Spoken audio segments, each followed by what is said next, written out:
आज पहाटे 5ला उठून आवरले कारण जायचं होतं ज्योतिबाला. ऊर्जा मैत्रीची हा आमचा ग्रुप आहे. ह्या रविवारी ज्योतिबा दर्शनासाठी जायचा असा ग्रुपवर मेसेज पडलेला, त्यामुळे सगळे जमले छत्रपती शिवाजी पुलावर पंचगंगा नदीच्या ठिकाणी. हे आमच्या ग्रुपचे सगळ्यात तरुण सदस्य आणि सगळ्यात पहिल्यांदा येतो म्हणणारा हा आमच्या ग्रुपचा म्हातारा सदस्य शाहीर रणजित. पेट्रोल पंपावरच्या नाश्ता सेंटरवर पाटील साहेबांनी सगळ्यांना चहा दिला. उठायला उशीर झाला म्हणून सगळ्यात लेट आलेला आपला रंगीत आप्पा. शेवटी पैलवान म्हणले की पैलवानाच्याच गाडीवर बसणार. अमरभाऊच्या गाडीवरून आप्पा निघाले. ज्योतिबा ट्रेक म्हटलाय म्हणल्यावर चालतच जायला पाहिजे असा हट्ट करत रणजितनं पायथ्यापासूनच पळायला चालू केलं. आपल्याला काय यांच्यासारखी चालायची सवय नाही, त्यामुळे आम्ही आमचा प्रवास गाडीवरूनच धुक्याचा आनंद घेत चालू ठेवला. राहिलेल्या लोकांची वाट बघत आम्ही गायमुख जवळ थांबलो होतो. रणजित असा वॉर्मअप करत होता. तिथे भेटले इतिहासाचे प्राध्यापक विनायक रेडेकर, ज्यांचा अलीकडेच एक वादग्रस्त व्हिडिओ व्हायरल झालेला होता, जो ह्याच ट्रेक मध्ये शूट झालेला. सावंतवाडीला शिक्षक म्हणून कार्यरत असणारे आमचे मित्र दत्ता कदम आणि सुनील दळवी यांच्या प्रेरणेतून हा ग्रुप चालू झालेला होता. कोरोना काळामध्ये मदतीसाठी लोकांच्या. पाहता पाहता क्लास 1 क्लास 2 ते अगदी समाजकार्य करणारे सर्व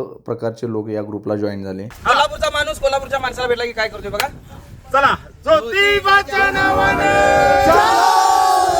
शाहीर रणजित म्हणजे आमच्या ग्रुपचं एक ऊर्जा देणारं रसायनच म्हणायला लागेल. त्याच्या विनोदी स्वभावामुळे आमची प्रत्येक ट्रिप अशी अविस्मरणीय होते. हे आहेत आमच्या ग्रुपचे सल्लागार शैलेशदादा चांदूरकर, विवोचे सर्वेसर्वा कोल्हापूरमधील. अशी शांत स्वभावाची माणसं ग्रुपमधील भरकटलेल्या व्यक्तींना जरा मार्ग दाखवायचं काम करतात. ज्योतिबावर भेटला आम्हाला दर रविवारी ज्योतिबाला येणारा आमचा मित्र कोल्हापूर फूड चेतन. सगळ्यांना एकच भीती, ज्योतिबावर शाहीरचं फॅन किती. श्रावणातला रविवार असल्यामुळे ज्योतिबावर आज जरा जास्तच बंदोबस्त होता. मित्राचं लग्न होऊ दे म्हणून साकडे घालणारा हा आमचा शाहीर आणि आपल्यासाठी गाराणं घातला म्हणून खुश होणारा हा मित्र आहे. तिथं मेले मी बिछडे हुए दो भाई म्हणून शाहीरनं ओळख करून दिली बगाबा आणि पत्रकार मतीन शेख यांची. आणि जाता जाता दिग्विजयची हरवलेली अंगठी सापडू दे म्हणून शाहीरनं पुन्हा एकदा एक साकडे घातलंय. जाताना आम्हाला भेटला हा ग्रुप जो 35 वर्षे दर रविवारी येतोय ज्योतिबावर. शाहीरचा चाहता वर्ग असा सर्व क्षेत्रात आहे. अशा अविस्मरणीय क्षणांची शिदोरी घेऊन आम्ही निघालो कोल्हापूरच्या दिशेने ज्योतिबाच्या नावानं चांग भलं म्हणत. फॉलो केलं नसेल तर फॉलो करायला विसरू नका जयवंत भोसले या चॅनेलला.